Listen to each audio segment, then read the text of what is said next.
되시기를 축원합니다. 창의력이 무엇인가?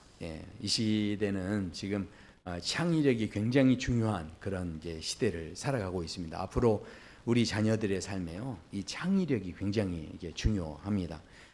대부분 창의력이 좋다고 그러면 머리가 똑똑하다, 이렇게 머리가 좋다 이렇게 생각할 수 있는데 전혀 그런 문제가 아닙니다. 창의력을 좀 더 깊이 들여다보면 그저 단순히 똑똑하고 지식적으로 뭔가 계산이 빠르고 이런 그 내용이 아니고요.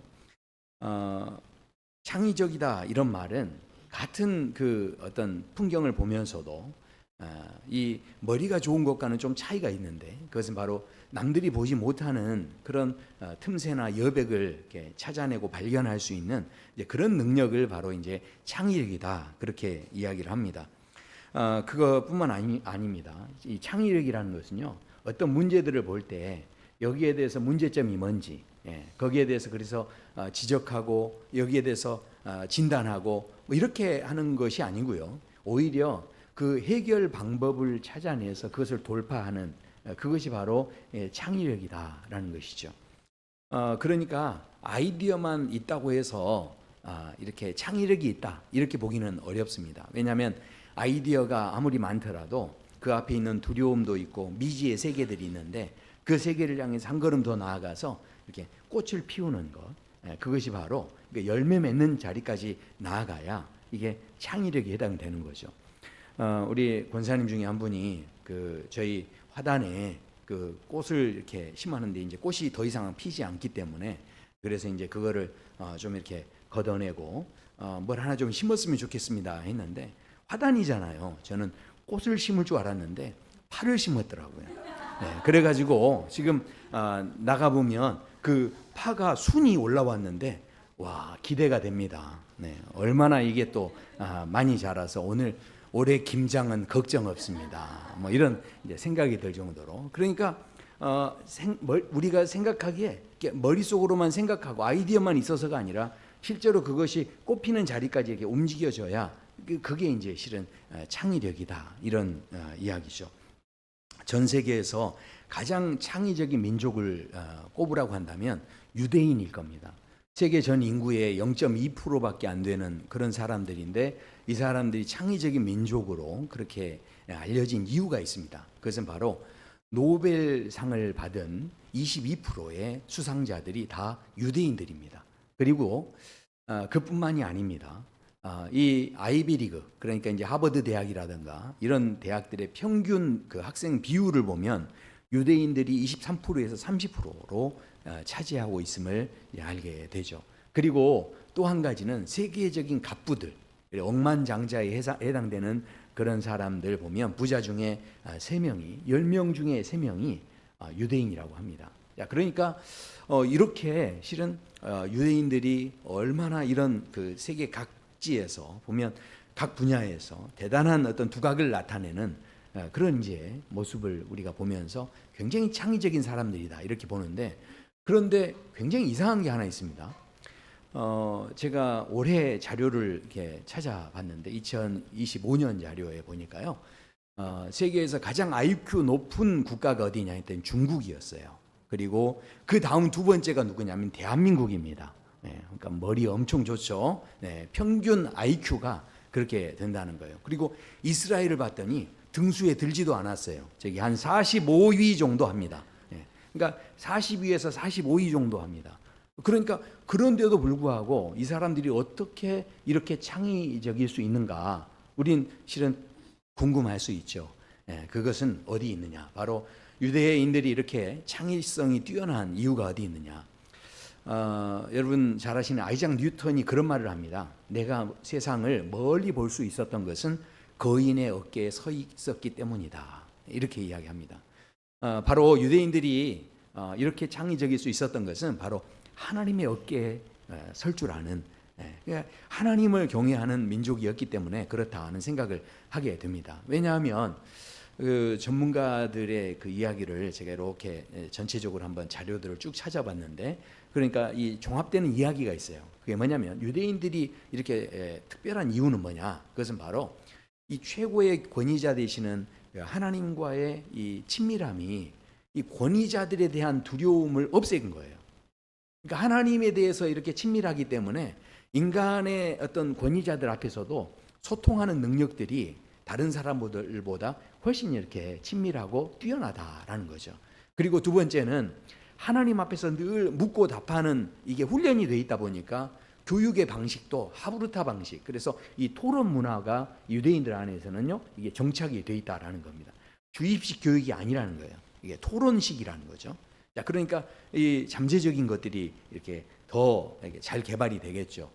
특별히 하나님께서 독특한 재능과 소명을 주셨기 때문에 이 사람들 안에서는 늘 뭔가 나에게 하나님이 더 기대하고 계시는 뭔가 달란트가 있구나, 소명이 있구나, 이런 생각을 갖고 있기 때문에 자꾸 뭔가를 찾아내고 그것을 가지고 도전하려고 하는, 그래서 그것을 이야기하기는 호츠파 정신이다, 그렇게 이야기를 합니다. 그러니까 유대인들 안에 이제 이런 생각들이 있기 때문에 이렇게 이제 지식으로만 머무르지 않고 이 세상에서 이 창의력을 가지고 꽃을 피우는 자리까지 나아가게 됐다, 그렇게 이야기를 합니다. 그런데 성경에서도 이것을 이렇게 이야기하죠. 여호와의 친밀하심이 그를 경외하는 자들에게 있으며 라고 말씀을 합니다. 그러니까 우주에서 최고의 권위자 되시는 하나님, 그 하나님과 친밀해지는 그런 사람들, 그러니까 그런 사람들이 누구였냐면 바로 하나님을 경외하는, 그래서 하나님을 경외하는 자에게 지혜가 있다고 했지 않습니까? 그러니까 이 하나님을 경외하는 사람들의 삶 속에 얼마나 이렇게 창의력이 풍부할 수 있는가 하는 것을 우리는 보게 됩니다. 특별히 우리가 오늘 읽었던 본문에 보면 그런 말씀이 나와요. 이 모세의 부모가, 모세가 태어났을 때 그의 아이를 보면서 이 아이가 참 아름답다, 아름다운 아이다, 이렇게 봤다라고 이야기를 합니다. 자, 그런데 모세가 태어났을 그 당시의 상황을 보면 이 상황이 결코 쉽지 않았습니다. 왜냐하면 출애굽기 1장 22절을 보시면, 그러므로 바로가 그 모든 백성에게 명령하여 이르되 아들이 태어나거든 너희는 그를 나일강에 던지고 딸이거든 살려두라 하였느니라, 이렇게 이야기합니다. 그러니까 그 당시에 대규모 집단 학살이 이어졌는데, 그런데 아들이면 다 죽었고요, 딸이었으면 살리는, 그러니까 유대인의 뿌리 자체를 완전히 흔들어 버리기 위한 그런 일을 했다는 거예요. 와, 그 시대에 태어났으면 저는 이 자리에 없습니다. 지금 오늘 남자 되신 분들은 위태위태한 그 인생을 살 수밖에 없는 거예요. 자, 그러니까 그런 상황 속에서 굉장히 두려운 어떤 권력자 앞에 있는 이 일반 부모들은 이제 우리 아이 어떻게 해야 되나 하면서 너무 걱정스럽게 실은 두려워하면서 생각을 했을 텐데, 그런데 모세의 부모들은 아이를 바라보는 눈이 달랐다는 거예요. 그런 가운데서 이 아이에 대해서 어떻게 봤냐면 아름다운 아이인 것을 보았다, 이렇게 말씀을 합니다. 자, 그러니까 이 아름답다라는 게 단순히 아이가 태어났을 때 진짜 아름답나요? 우리 성도님들 경험해 보셨지만 막 진짜 예쁜 건 아닙니다. 그런데 그 보는 눈이 있는 거죠. 보는 눈. 그래서 그 아이에 대해서요 아름다운 아이인 것을 봤다라고 하는데 외모를 이야기하는 게 아니죠. 그러니까 그러면 이 부모가 도대체 어떤 아름다움을 봤을까? 여기에 대해서 스데반의 이야기를 우리는 들을 수 있습니다. 스데반이 사도행전에서 보면 이렇게 표현을 합니다. 그때 모세가 낳는데 하나님 보시기에 아름다운지라, 이렇게 말씀을 하죠. 자, 그러니까 모세 부모들이 모세를 본 게 아니고 하나님의 눈으로 모세를 봤다라는 이야기죠. 모세 부모들이 어떻게 그렇게 했을까요? 모세의 부모들은요 지금 이 아이를 볼 때 하나님 눈으로 보면서 하나님께서 이 아이를 향해서 특별한 계획이 있다, 이걸 본 거예요. 그리고 이 아이를 통해서 하나님의 섭리가 있구나, 이걸 봤다는 거죠. 와, 놀랍지 않으세요? 이 아이를 통해서 하나님의 목적이 있구나, 이걸 봤다는 거예요. 근데 이렇게 어떻게 그렇게 모세의 부모는 그걸 볼 수 있었을까요? 눈이 좋아서요? 아니죠. 여기서 중요한 것은 마치 그 경험이 많으신 농부들은 보면요 씨앗들을 여러 가지를 다루죠. 그러니까 씨앗만 봐도 이 씨앗이 어떻게 될지, 어떤 나무가 될지, 어떤 열매를 맺게 될지 씨앗만 봐도 대부분 다 압니다. 그러니까 이게 무슨 이야기입니까? 초보자 농부는요, 씨앗 보면 이게 뭔지를 잘 몰라요. 그러나 경험이 많으신 분들, 이게 너무 이제 씨앗을 많이 다뤄봤기 때문에 이게 뭔지를 금방 아는 거죠. 예. 우리 오전에도 우리 권사님이 이렇게 재봉 이렇게 하시는 이런 이제 기술이 있으시니까 보면 옷만 봐도 이게 어떤 방법으로 이게 재봉질이 됐다는 걸 딱 아시는 거죠. 그러니까 그런 식으로 이게 아는 거죠. 무슨 이야기입니까? 모세의 부모가 아이를 보고서 아름답다, 이 아이를 향해서 비전이 있구나, 이걸 봤다는 이야기는 모세의 부모들이 누구를 계속 가까이 했다는 겁니까? 하나님을 가까이 했다는 이야기예요. 그러니까 하나님의 눈으로 이게 보여지기 시작한 거죠. 할머니들이, 우리 손주들이 있으면 그 손주들 진짜 사랑하시죠. 그래서 손주들을 너무 이렇게 사랑하니까 그 친밀하게 이렇게 바라보니까 친밀해지니까요, 보는 눈이 달라집니다. 그래서 아이들이 그림을 그려왔는데 엉망으로 그려왔어요. 누가 봐도 이거는 그냥 쓰레기통에 들어갈 그림인데, 할머니들은 어떻게 이야기합니까? 아이고 우리 이쁜 손주 피카소도 울고 가게 생겼네, 그러면서 이런 걸작을 그렸네, 이러면서 이제 할머니들은 그렇게 칭찬하시잖아요. 왜 그렇게 하는 겁니까? 이 할머니들이 보는 눈이 어떻게 된 겁니까? 먹을 때도 막 질질 뭘 흘려도 먹는 모습도 예쁘네. 야, 보니까 우리 손주 드신 할머니들 벌써 입가에 미소가 지금 다 이렇게 있는데, 보세요. 그러니까 우리가요, 사랑하기 때문에, 사랑하면, 친밀하면 보는 눈이 달라지고요, 결점도 단점도 그냥 소중하게 보여지는 거죠. 그러니까 이게 보는 게 달라지는 겁니다. 그러니까 우리가 어쩌면 인생을 살면서 하나님, 내 인생은 왜 이래요? 나 진짜 엉망이에요? 막 이렇게 하면서 계속 우리가 푸념할 수 있는데, 그런데 하나님은 끊임없이 우리에게 마치 그 친할머니처럼 우리에게 뭐라고 이야기하시냐면, 야, 사랑하는 아들아, 딸아, 내가 너를 창세 전부터 택했다. 내가 너를 얼마나 기뻐하는 줄 아느냐? 계속 이야기하는 거예요. 그런데 누가 방해하는 겁니까? 마귀가 오해하게 하는 겁니다. 왜냐하면 내 상황과 환경을 통해서 그 틀 속에만 내가 갇혀 있게 하는 거예요. 그래서 하나님께서 나에게 어떻게 이야기하시는지를 듣지 못하게 하는 거고요, 내 시선 속에만 머물러 있으니까 어떻게 합니까? 나의 연약함만 보고, 내 실패감만 보고, 넘어지는 것만 보니까 이게 제대로 보이지 않는 거예요. 그러나 하나님께서는 자꾸 뭘 보시냐면 우리 안에 있는 가능성을 보시고, 우리 안에 있는 하나님께서 심어두신 사랑의 씨를 보시는 거고요, 우리를 향하신 하나님의 계획을 보시는 거예요. 그러니까 하나님이 보시는 것과 우리를 보는 것이 좀 이게 다르다라는 겁니다. 그래서 이사야서 43장에도 말씀하죠. 내가 내 눈에 너를 어떻게 본다는 겁니까? 보배롭고 존귀하게 본다라고 그렇게 말씀을 합니다. 그러니까 하나님과 친해질수록 실은 우리에게 무슨 눈이 생기냐면, 나를 볼 때 내가 나를 보는 게 아니고 하나님이 나를 보시는 그 눈으로 나를 보게 된다라는 거죠. 그래서 요한일서 3장에도요, 우리가 하나님의 자녀다라고 말씀하고 있습니다. 그러나 세상 사람들은 그렇게 알지를 못한대요. 왜 그렇습니까? 바로 하나님을 알지 못하기 때문에 그렇다라는 거죠. 그러니까 하나님을 알수록 이 관점이 달라진다는 거예요. 근데 하나님을 모르면 그 모르는 관점 속에 있다 보니까 내가 그렇게 더 이상 귀하게 이게 보여지지 않는다라는 겁니다. 자, 그렇게 생각해 보십시오. 우리가요, 인간관계 속에서도 서로 간에 뭔가 막 가까워지고 친밀하면 무슨 현상이 생겨지죠? 그 사람의 마음을 자꾸 이해하려고 하게 됩니다. 그리고 그 사람하고 내가 가까워지면 그 사람이 보는 걸 나도 자꾸 이렇게 보려고 하죠. 그리고 그 사람이 소중히 여기는 걸 나도 소중히 여기려고 하는 그런 마음이 드는 거죠. 그렇지 않습니까? 그러니까 이게 가까워지면 인간관계 속에서도 그런 일이 일어나잖아요. 하나님과 가까워지면 하나님이 도대체 어디에 관심이 있는지를 계속 실은 우리가 보게 되는 거죠. 자, 그래서요, 우리가 생각해야 할 것은, 지금 이 모세의 부모가 굉장한 두려움 속에 지금 처해 있었습니다. 그렇다면 우리는 대부분 그렇게 이야기하죠. 믿음으로 선포하라는 거예요. 두려워하지 말라, 두려워하지 말라. 그러면서 이런 자기 체면으로 이게 다 해결되느냐? 물론 어느 정도는 될 수 있어요. 그러나 진짜 해결은 아닙니다. 근본적으로 이 문제는 그렇게 해결되는 문제가 아니다라는 것입니다. 두려움은요, 이게 사람 마음속에 자연스럽게 느껴지는 현상이기 때문에 아무리 믿음이 좋은 사람이라 할지라도 간혹 자기도 모르게 그 두려움이 우리에게 생길 수가 있다라는 거죠. 자, 그렇다면 뭐가 중요하겠습니까? 그 생겨지는 두려움을 내가 어떻게 다루느냐가 훨씬 더 중요한 문제죠.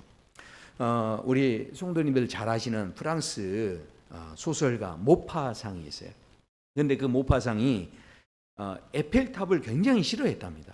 왜냐하면 에펠탑이 그 당시에는 무슨 이제 관광 산업처럼 지금은 막 발전이 됐지만 그 당시에는 이 철골 구조로 돼가지고 그 당시에 이제 어떤 서정적인 느낌으로 봤을 때는 이 철골 구조는 그렇게 이제 좋아 보이죠. 그러니까 이 프랑스 파리의 이게 흉물이다 이렇게 하면서 그거가 이 모든 경관을 다 망치고 있다 이렇게 이제 아마 생각을 했던 것 같아요. 그래서 그거를 그렇게 이제 싫어했다고 하는데, 그런데 어느 날 이분이 에펠탑 안에서 식사를 하고 있더래요. 그러니까 아니 사람들이 물어봤어요. 아니 에펠탑 보기를 그렇게 싫어하시면서 어떻게 그 에펠탑에서 지금 식사를 하고 있냐고. 그랬더니 이 모파상이 이렇게 대답을 했대요. 파리에서 에펠탑이 보이지 않는 유일한 곳이 여기입니다. 그랬다는 거예요. 네. 네. 그러니까 이게 한번 생각해 보십시오. 우리가요, 삶의 여러 가지 두려운 내가 싫어하는 것이 있다면 그것에 대해서 내가 막 억지로 없애려고 그러는 게 아니라 바라보는 시선을 달리했더니 그 문제가 해결이 됐다는 거예요. 그러니까 생각해 보시죠. 사도 바울도 그래서 굉장히 중요한 이야기를 합니다. 디모데후서 1장에 보면 하나님이 우리에게 주시는 것은 두려워하는 마음이 아니요 오직 능력과 사랑과 절제하는 마음이니라고 말씀을 합니다. 자, 그러니까 이게 무슨 이야기입니까? 하나님께 우리가 친밀하게 지내는 것. 그러니까요, 여러 가지 두려움이 지금 없는 게 아니에요. 우리에게 두려움이 있을 수 있어요. 그러나 두려움이 있을 때 두려움이 여전히 존재할지라도 그 두려움이 나를 지배하지 못하도록, 왜냐하면 하나님을 바라보는 거예요. 그러니까 하나님은 왜냐하면 두려움을 우리에게 주시는 게 아니시기 때문에 그런 하나님을 내가 자꾸 바라보는 거죠. 그래서 오늘도요, 이 모세의 부모가 이 믿음으로 이 아이를 아름답게 봤다는 거예요. 여러 가지 두려운 상황이 있었지만 그러나 어떻다는 겁니까? 그래서요, 믿음은 뭐냐면 바라는 것들의 실상이에요. 보지 못하는 것들의 증거라는 거죠. 그러니까 믿음은 뭐냐면 이 바라봄의 원칙이 있는 거예요. 원칙. 그러니까 뭘 내가 바라보느냐가 중요한 건데, 그러니까 이 두려움을 절대로 주지 않으시는 하나님을 바라보는 것, 바로 그것이 중요하다라는 거죠. 그래서요, 이 모세의 부모들은 바라보는 것만으로 끝나지 않았어요. 그렇게 바라본 다음에 믿음으로 그 믿음을 가지고 행하는 자리까지 갔다는 거예요. 그래서요, 이 아이를 3달 동안 숨기는 일까지 하게 됩니다. 야고보서 2장에 보면 이와 같이 행함이 없는 믿음은 그 자체가 죽은 것이니라고 말씀합니다. 이게 무슨 말입니까? 하나님 말씀이 아무리 좋아도, 아이디어가 아무리 좋아도 그것에 대해서요, 행하는 자리까지 이어져야 그 믿음이 살아있는 믿음이 된다, 이 이야기입니다. 어떤 38 먹은 노총각이 있었대요. 근데 그래서 이 나이가 그렇게 이제 들어서 결혼식장 가는 게 그렇게 싫었답니다. 왜냐하면 결혼식장에만 가면 친척들을 다 만나잖아요. 근데 그 친척들이 뭐라고 그러냐면 다음은 네 차례다. 다음은 네 차례야. 예, 그렇게 다 이야기를 하는 거예요. 그러니까 이제 결혼식장 가는 것마다 늘 부담스럽고 갈 때마다 이렇게 스트레스가 되고, 그러니까 이제 결혼식장을 가기 싫은 거예요. 그런데 어느 날부턴가 이 노총각이 결혼식장 가는 게 전혀 부담스럽지 않게 됐다라는 겁니다. 왜 그랬냐? 그러면 이 노총각이 결혼식장만 간 게 아니죠. 이제 가족 중에 누가 돌아가시면 장례식장에 갔는데, 장례식장에 갔을 때 그 친척들 또 만나잖아요. 그럴 때 그랬대요. 이 청년이 오히려 옆에 할머니한테 다음은 할머니 차례예요. 이렇게 이야기했다는 거예요. 그러니까요, 그 다음부터 결혼식장에서 만나도 할머니들이 그 말이 쏙 들어갔대요.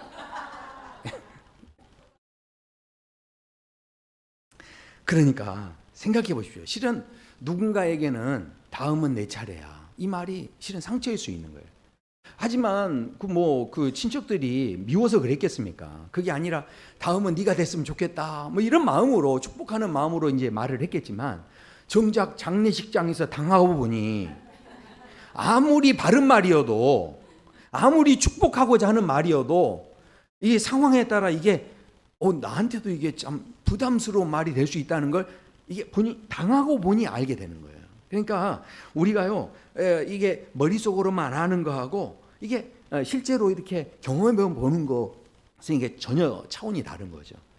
생각해 보십시오. 모세가 그 두려움 중에 석 달 동안 아이를 숨겼다라고 하는데 아마 이때 애들 물리는 젖꼭지가 개발이 되지 않았나 하는 생각을 해요, 저는. 왜냐하면 그 애가 우는 소리를 들키면 안 되잖아요. 그러니까 그 아이를 그런 유아 용품도 많지 않은 시대에 그 아이를 석 달을 숨겼다면 이게 얼마나 머리를 많이 써야 됐겠어요. 그러니까 지금 우리가 쉽게 생각할 문제가 아니라는 겁니다. 이 모세의 부모가 그 아이를 이렇게 잘 숨겨내려면 아이는 뭘 모르니까 그냥 뭐 배고프면 울고 또 힘들면 울고 그럴 수 있잖아요. 그런데 그 울음소리가 나버리면 그러면 이 아이는 끝나잖아요. 그러니까 그 가운데서 이 석 달 동안 이 아이를 지켜내기 위해서 그렇게 부모들이 얼마나 애를 썼겠어요. 자, 그러니까 오늘 이 부모는요 그저 단순히 자식을 사랑하는 어떤 그런 마음만 갖고는 이런 일을 못합니다. 결국은 하나님께서 그 아이를 보는 그 눈을 갖고 있었기 때문에, 그걸 기대하는 마음이 있었기 때문에 이 아이를 어떻게 되든 지켜내려는 그런 마음을 실은 갖고 도전하는 자리까지 나아갔다라는 것이죠. 우리가 아무리 좋은 믿음의 이야기를 많이 들어도 그 믿음의 이야기를 가지고 3개월만이라도 그 말씀을 한번 품고 믿음의 자리로 한번 도전하며 나가보는 거예요. 그게 얼마나 이제 귀한 역사를 이루겠습니까? 자, 그래서요 우리가 이 믿음의 눈이 열리면요 무슨 일이 생겨지느냐 하면 오늘 말씀에 보면 모세가 태어났을 때 뭐라고 합니까? 왕의 명령을 무서워하지 아니하였다라고 했는데 이것이 무엇 때문에 그렇게 됐다는 겁니까? 믿음으로 됐다는 거예요. 믿음으로. 자, 그렇다면 이 믿음의 눈이 열려지면 무슨 일이 생겨지느냐? 바로 상황은 같아도요 마음이 달라져 버린다는 거예요. 예를 든다면 사마리아 여인이 한 낮 시간에 물을 기르러 나왔습니다. 그 한 낮 시간에는 아무도 나오지 않는 거예요. 그러니까 사람들의 눈길이, 사람들의 시선이 두려운 거예요. 어떻게 됐든 자신의 어떤 수치심을 가리기 위해서 아무도 보지 않는 그 시간에 나왔는데 그때 예수님을 만나게 되고 예수님 때문에요 이 여인의 눈이 열려지게 된 겁니다. 그랬을 때 상황은 달라진 게 아무것도 없었지만 이 여인이 그 다음부터 마을 사람들을 두려워하지 않습니다. 그리고 뛰어나가서 뭐라고 합니까? 와서 보라는 거예요. 그리스도가 오셨다. 그러면서 당당하게 나가서 예수님을 증거하는 자리에 서게 되어졌다라는 거죠. 상황은 달라지지 않았지만 그러나 마음이 달라지게 하는, 그러니까 이게 보는 눈이라는 게요 이게 얼마나 중요한가 하는 생각을 하게 됩니다. 또 이 믿음의 눈이 열리면 문제가 기회로 보이게 된다라는 거죠. 요셉을 생각해 보십시오. 형에게 팔려갔죠. 구덩이에 빠져 있었는데 또 노예가 됐었죠. 감옥에까지 또 들어가게 되는 그런 어처구니 없는 일을, 그리고 사람들에게 잊혀지는 삶을 살았습니다. 그러나 이 나중에 요셉이 뭐라고 고백합니까? 하나님이 생명을 구원하시려고 나를 당신들보다 먼저 보내셨나이다. 먼저 보내셨나이다.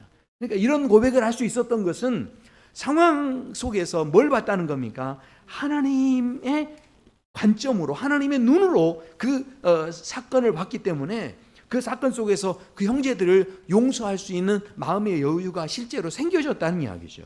그러니까요 이게 뭡니까? 보는 눈이 달라지니까 뭐가 생긴 겁니까? 문제를 기회로 보고요 이게 마음에 맺히는 원한을 용서할 수 있는 일로 보게 되는 그런 역사가 일어났다라는 것이죠. 믿음의 눈이 열려지면요 뭡니까? 두려움보다 기대감을 갖게 되는 그런 일들이 생겨진다라는 겁니다. 다윗이라는 사람 생각해 보십시오. 백성들은 골리앗을 보고 어마어마한 사람이다면서 이게 다 막 이렇게 두려워합니다. 그런 두려움 속에 있었는데, 그런데 어떻습니까? 다윗은 달랐다는 거예요. 우리 하나님을 모독하는 저 사람 분명히 하나님이 가만두지 않으실 것이다 기대하는 마음이 있었다는 겁니다. 왜 그런 기대하는 마음을 가졌을까요? 바로 이 다윗이 어떻게 했습니까? 목동으로 있었을 때에 그 양들을 칠 때 그 약한 양들을 결국은 사자의 발톱, 그 곰의 발톱에서 지켜주시는 하나님이심을 그때 경험한 거예요. 그 하나님과 친밀해 있었던 거죠. 그러니까 그 친밀함이 있었기 때문에 저렇게 지금 하나님을 모욕하는 사람은 하나님이 반드시 가만두지 않을 거야 하는 기대감이 그 안에 생기니까 자기도 모르게 거기에 뛰쳐나갈 수 있었다라는 거죠. 그러니까 그 힘과 용기가 어디서 생겼느냐? 바로 믿음의 눈이 열려질 때 이 힘들이 생겨졌다라는 겁니다. 모세의 부모도 마찬가지죠. 이런 여러 가지 이 권력자들 앞에서의 두려움이 있었지만, 그러나 그런 상황 가운데서 하나님께서 이루실 더 크고 놀라운 일을 볼 수 있는 눈이 열려졌다라는 것이죠. 사랑하는 성도 여러분, 우리는요 지금 굉장히 특별한 시대에 살고 있습니다. AI 인공지능 기술이 지금 매년 발전하는 게 아니라 매일 발전합니다. 그래서요 하루가 다르게 기술이 발전하고 있고요. 결국은 우리가 지금 뭐 단순히 경제적인 문제의 어려움만 이야기하고 있는데 AI 기술이 얼마나 많이 발전한 줄 아십니까? 지금 제가요 지난 수요일 날 그 설교 중에 제가 이렇게 설교를 다 이제 완성을 한 다음에 그 다음에 AI한테 한번 물어봤어요. 뭐라고 했냐면 이 설교에 어울릴 만한 그런 동화를 네가 한번 만들어 볼 수 있겠냐. 그러면서 제가 그 동화를 만들 때 무슨 스토리를 준 것도 아니에요. 그러니까 어떻게 만들어라 제가 뭘 이야기를 짜준 게 아니고요. 제가 단순히 제가 아는 사람 이름 두 사람 이름만 그냥 집어넣은 거예요. 그리고 이 두 사람 이름을 넣어서 네가 한번 만들어봐 했더니 이게요 딱 한 3분 만에 만들었어요. 3분 만에. 와 신기하죠. 그래서 제가 잠깐 보여드리려고요. 깊은 물에서 배우는 지혜. 화창한 어느 여름날 최기성 장로님과 김창대 장로님이 수영장에 갔어요. 소리를 좀 김창대 켜주시겠어요? 장로님은 물놀이를 아주 좋아했지만 깊은 물은 늘 무서워했어요. 장대 장로님, 이쪽은 깊지 않아요. 같이 들어가요. 키가 크고 날씬한 최기성 장로님이 깊은 물가에서 손짓했어요. 김창대 장로님은 통통한 몸을 이리저리 흔들며 망설였어요. 기성 장로님, 저는 발이 닿지 않는 곳은 너무 무서워요. 혹시라도 빠지면 어떡해요? 최기성 장로님이 웃으며 말했어요. 괜찮아요, 창대 장로님. 수영은 발이 닿지 않는 곳에서 배우는 거예요. 물에 몸을 맡겨야 진짜 수영을 할 수 있죠. 용기를 낸 김창대 장로님은 조심스럽게 깊은 곳으로 한 발짝 내디뎠어요. 발이 바닥에 닿지 않자 그는 순간 몸이 붕 뜨는 느낌에 깜짝 놀랐어요. 푸푸, 정말 발이 안 닿아요. 이러다 빠지겠어요. 최기성 장로님은 침착하게 다가와 김창대 장로님의 손을 잡았어요. 창대 장로님, 힘을 빼고 물에 몸을 맡겨보세요. 물은 우리를 받쳐줄 거예요. 자, 결론은 오후 예배 시간에 네. 자, 보십시오. 그러니까 지금 이게 기술이 얼마나 발전했는지 제가요 그 장로님들 사진을 넣어준 것도 아니에요. 저도 깜짝 놀랐어요. 어떻게 저게 저렇게 비슷하지? 이런 생각이 들 정도로. 그러니까 무슨 정보를 준 것도 아닌데 이 이름만 넣어서 이렇게 제가 설교 준비하면서 이제 그렇게 해봤더니 세상에 이렇게 만들어주는 거예요. 제가 갑자기 동화 작가가 됐습니다. 네. 자, 그러니까 지금요 AI가 대신하고 있는 인간의 일들이 계속 늘어나고 있는데 지금 앞으로는요 재판과 면접도 AI가 한대요. 그래서 재판도요 지금 재판관들이 뭐 하냐면 기존 판례를 그 많은 판례를 어떻게 다 일일이 찾아봐요. 그러니까 이제 판례들을 갖고 있는 데이터가 있으니까 그 안에다가 분석을 해서 이 형량이 얼마 정도 되면 되겠냐 이런 것들을 다 넣으면 그 AI가 그 판례들을 기초로 해서 이 형량을 다 이렇게 정해주는 거예요. 그런 일들을 지금 뭐가 하냐면 AI가 하는 거예요. 지금 면접하는 것도요 SK나 한전이나 이 뭐 KPS 뭐 이런데 이런 기업들에서 실제로 면접을 할 때 AI를 사용하고 있는데 1차 면접에서 사람들이 올 때 그 사람의 제스처나 그 사람의 그 목소리 톤이라든가 그 눈동자 움직이는 거 이런 것까지 다 보게 한대요. 그래서 이 사람이 그 사회성이 얼마나 있는지 그리고 어떤 자신감이 있는지 이런 것들을 그런 걸 통해서 이제 분석을 하는 1차 분석을 하는 거예요. 그러니까 이런 식으로 이제 도입이 되는데 앞으로는 비자를요 이렇게 심사를 하는 것도 그렇고요, 신용도 평가하는 것도 그렇고 다 AI가 하고요. 지금 우리 성도님들 지금 AI 모르니까 그렇지, AI 아는 사람들은요 지금 챗GPT로 신앙 상담도 한대요. 지금 목회자가 아니고요. 그래서 제가 가는 저 직장인들 가는 신우회에 가서 실제로 자매가 저한테 그 이야기를 했어요.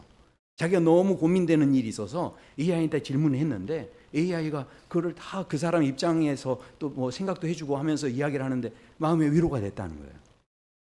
그러니까요, 지금은요, 그 사람들이 실제로 챗GPT한테 자기도 모르게 상담하러 이렇게 이야기를 많이 하다 보니까 지금 다른 건 보여줘도요, 챗GPT 대화 내용은 절대 안 보여준대요. 왜냐면요, 그 누구에게도 말하지 않은 비밀을 그 챗GPT하고는 대화를 한대요. 그러니까 지금 세상이 이렇게 달라지고 있다라는 거죠. 자, 그러니까 제가 지금 말씀하는 건 이 세상이 이렇게 지금 놀랍도록 발전하고 있다. 정말 소름 돋을 정도로 무섭게 실은 세상이 발전하고 있다. 그래서 이것이 정말 두려운 일이다. 제가 지금 그 이야기를 하는 게 아니에요. 진짜 두려운 건 다른 데 있어요. 그게 뭘까요? 우리가요, 실은 인류의 기술이 발전하면 발전할수록 하나님께서 형상대로 이렇게 지으신 인간이 하나님을 떠난 상태에서 뭔가 발전하는 것들이 역사적으로 보면 잘된 게 하나도 없어요. 결국은 그것은요, 다 우리를 실은 멸망하게 하는 것일 뿐이다라는 것이죠. 빌 게이츠나 일론 머스크도 그런 이야기를 합니다. 인공지능이 인류 최대의 성과이면서 동시에 인류 재앙의 최후 성과가 될 수 있다, 이렇게 경고하는 것에 이분들도 동의를 했다라는 거예요. 심지어 그 존 F 케네디 대통령이 그런 이야기를 합니다. 기술에는 양심이 없다. 그러니까 저는 이 말이 굉장히 중요하다고 생각을 해요. 왜냐하면 기술에는 양심이 없습니다. 자, 그렇다면 이게 무슨 말일까요? 기술에게는 양심이 없지만 사람에게는 양심이 있다라는 이야기죠.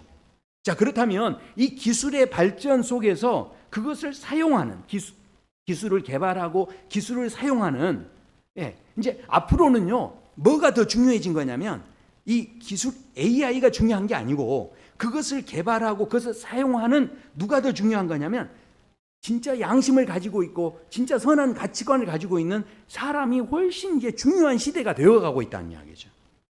자, 그러니까 마태복음 12장에 보면 이렇게 말씀합니다.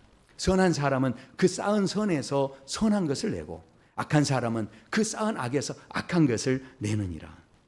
겉으로는 지금 AI 인공시대가 우리의 지금 시대를 막 뒤흔들고 우리를 막 어렵게 하는 것 같지만 전혀 그렇지 않아요. 오히려 그것을요, 잘 사용할 수만 있다면 이게 너무 도움이 되는 겁니다. 무조건 터부시하고 이걸 거절할 문제가 아니에요. 정말 중요한 것은 뭐냐면 사람이 바로 서면요, 인공지능은 얼마든지 더 선한 도구가 될 수 있지만 사람이 무너지고 악한 마음을 품으면 인공지능은 우리 인생에 실은 우리 인류의 괴물이 될 수도 있다라는 것이죠. 그렇다면 우리 인생에 지금 가면 갈수록 이 시대가 흘러가면서 우리에게 진짜 필요한 건 뭐겠습니까? 그것은 바로 우리를 창조하시는 하나님과 친밀해지는 거예요. 그러니까 이제 이 AI 시대가 이 두려운 이 앞으로 이런 시대 속에서 우리가 살아갈 때 바로 하나님께서 창조하신 본래 내 모습을 이게 찾아가는 것이 무엇보다도 실은 중요하다라는 거죠. 그러니까요, 하나님과 친밀해지시려면 물론 영상으로 예배 드리는 것도 물론 좋아요. 그렇게 하면서 진심으로 하나님 앞에 서시는 분들도 많이 있습니다. 그러나 솔직히 이야기하면 영상으로만 하면 너무 빠르게 그냥 쉽게 그냥 예배 자체를 그냥 기능적으로만 생각할 가능성이 크죠. 그래도 여기 와서 예배 드려야 뭐합니까? 더 깊이 내 자신에 대해서 생각해보고 묵상해보고 나를 지으신 하나님 도대체 어떤 분이신가? 그리고 그 하나님은 나를 도대체 어떻게 생각하시는가? 거기에 대해서 내가 끊임없이 물어보는 그 예배의 자리, 그 예배의 자리를 통해서 어떻게 합니까? 신실하게 하나님 앞에 나아가고 찬양하고 기도하는 게 너무 중요하다는 거예요. 사도 바울은 그래서 이렇게 이야기합니다. 기도하는데 너희 마음의 눈을 밝혀주기 원한다. 그러니까 이 사도 바울이 뭘 이야기하는 겁니까? 우리 안에 그 영광스러움을 우리가 보기 위해서 뭐가 필요하다는 겁니까? 우리 안에 하나님의 눈이 필요하다는 거예요. 그 하나님의 눈은 그냥 가지는 게 아닙니다. 바로 하나님을 가까이 해야. 그러니까 하나님을 경외하는 자에게 지혜가 있다라고 하셨잖아요. 우리가 앞으로 이 AI 시대를 살아갈 때 더 내 삶에 창의성이 있어야 돼요. 그래야 AI를 내가 다룰 수가 있는 거죠. 그러니까 그 창의성이 있으려면 어떻게 해야 됩니까? 바로 하나님을 경외하는 마음. 오늘 모세의 부모가 그 두려운 상황 속에서 이 아이를 볼 때 이 아이의 아름다움을 볼 수 있었던 그 안목은 그냥 생긴 게 아니라는 거죠. 그것은 바로 하나님을 경외하는 마음이 있었기 때문에 바로 그 안목이 열려진 거고, 그리고 그 안목은, 그 창의성은 어떻게 합니까? 그 아이를 지켜내기 위해서 석 달 동안이나 그 아이를 품고 있게 하는 그런 믿음의 자리, 행함의 자리까지 나아가게 하는 그런 능력이 되어졌다라는 것이죠. 우리 앞으로 시대가 어렵다라고 하지만, 우리 앞으로 시대가 우리에게 주는 두려움이 아무리 크다 할지라도 우리가 하나님을 경외하는 자리, 그래서 하나님을 더 친밀하게 우리가 가까이 하기 시작할 때 우리 안에 새로운 아이디어를 허락하시고 창의성을 허락하셔서 우리가 이 시대를 거뜬하게 이겨나갈 수 있는 그런 삶의 자리로 우리를 인도해 주실 줄로 믿습니다. 우리 함께 찬양하시겠습니다.